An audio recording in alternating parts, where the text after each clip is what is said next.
Hello and welcome. I'm Shauna, passionate about pages, and today I am going to show you a super fast way to scrapbook some of your favorite photos. These little beauties are called Cut Above kits. You get all of this goodness in the set. There's 3 page protectors, and this is enough to make that layout and that layout. The best bit is no cutting of any of the papers. These are die cuts, these are stickers, and there is a little instruction sheet to guide you along the way. So today I'm going to be working with this kit, the layout with the nice stripes in it. Don't have any cute kids to put on it. Got a really cute husband though. That's going to go on here, and I'll save this one for another time. Okay, so here's my little instruction sheet. I've just cut it in half because what I do is I go through and I separate all the pieces for each layout and pop them in a page protector. And that way when I'm going through my photos, I can flick through any of the cut above kits that I haven't made up yet to find photos that go nicely with them, okay? So this one appealed to me because of the bright colors in it. So you've got all these lovely bright stripes, and then you'll see the finished layout has reds and some other blues and greens, and they all come from stickers that you can just layer up. So I am going to make mine just the way they show with these colors, but you could choose to leave the reds out, or you might choose to use a red over the yellow if that's going to go better. You might choose to put a blue over that green. You know, you've got some variation to go with, and then any that you didn't use you could save for another project. Okay, so just know that these kits are fast if you don't want to have to think, but you can personalize them. So one of the first things that I do is just pop out all of the embellishments. These are numbered, so this is layout number 1, and each little die cut has number 1 written beside it, so it's really easy to see. However, it's your kit, so if you think some of these hearts or some of the tags might look better on the other layout, you can totally do that. There's no scrapbook police in your craft room. This is just, as I say, just a suggestion. Alrighty, so I've got all of the die cuts cut out. I am just going to scoot these over out of the way so that I can work on the stripes. Now, when I'm laying down long stickers like this, I actually find it easier to work with my paper in a vertical orientation. So that's what I'm going to do here. And so that I don't get myself confused, I'm going to turn my instructions in the same way.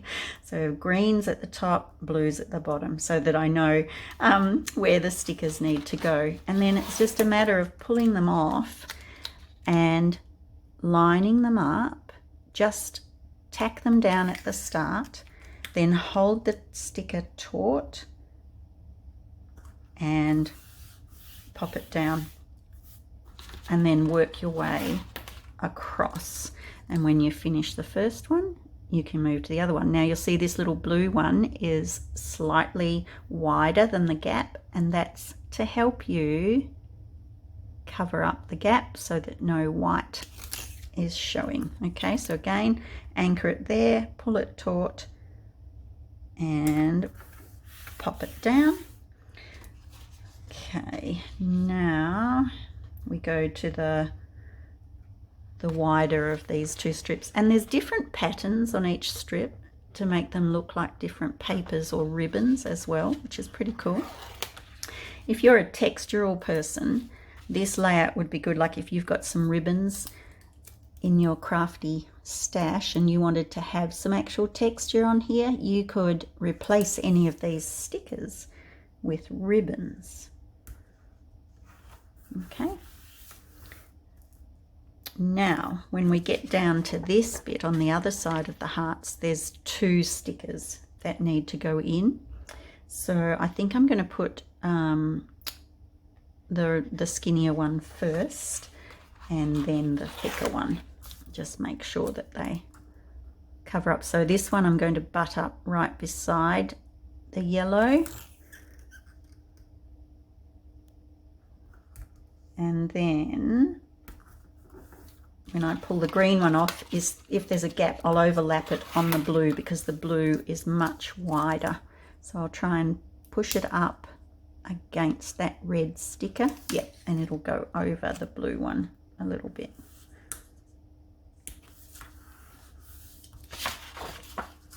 And that's as hard as it gets. So see the transformation, and that pop of red really stands out. I'll go ahead and do this other one, and then we're going to talk about my photos. All right, I love how quickly that happened. And as I was doing it, I was like, oh my goodness, once you've pulled all these off, you've got a sheet of sticky paper that if you put like a grey or something underneath it, you know, pull this off gently, right, like that, and put a piece of grey under it or something, or a bit of the blue, you could make a whole nother piece of paper. Or you could just throw it away. Okay, so here are my photos. They're of back in 2020, during COVID times. Mike decided that he would have another go at pickling his own olives. Our tree, as you can see, was completely laden. And usually what happens, it's a street tree, and usually what happens is that people in the neighborhood know that we're very happy for them to help themselves, and they come and pick the olives. But that wasn't happening so much. There were a few people on their walks or whatever, but it wasn't happening so much. So we didn't want them to go to waste. Okay. Now in the layout, there is this sapphire blue for your photo mats. And when I put some of the photos on them, it's just a bit dark. So I wanted to have white in between to make the photos pop a little bit more. And the easiest way to do that is to take the photo placeholders that also come in your kit. These are put into your kit in case you haven't got your photos yet, so you know where they need to go.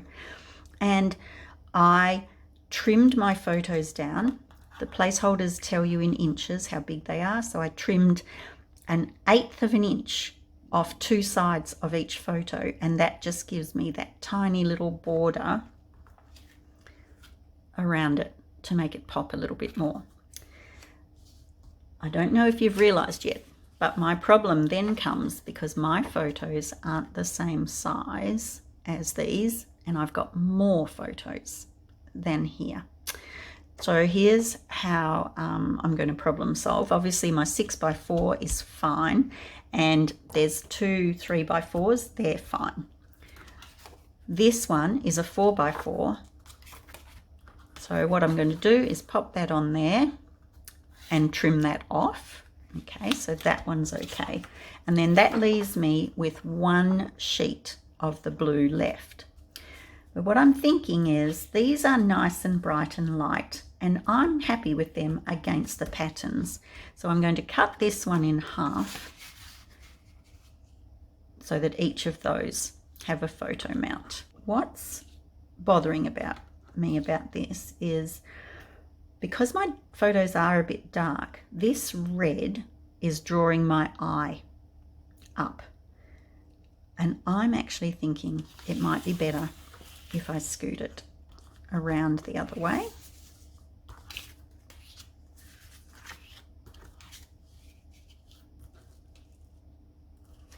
And that way the softer blue will be at the top. And I think that's going to be more pleasing to my eye. The red will have a little bit more of it covered up. Okay, so that's the other thing you can do when you've made your base. Play with it. if you liked them going vertically, you could make the stripes go vertically too. So I'm happy with that. Slight technical hitch. When I cut this panel big enough to frame one, it meant that I had a smaller piece, because obviously it's designed for a 6-inch photo with, you know, 1/4 inch borders. So the bit I cut off here, I'm just going to tuck under to make another border, and no one will know.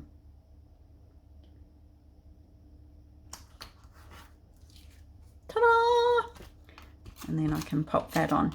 Now, it's important to note with this one, there's a note in the instructions. It says, do not use adhesive along the edges of the mats so other pieces can tuck in under them.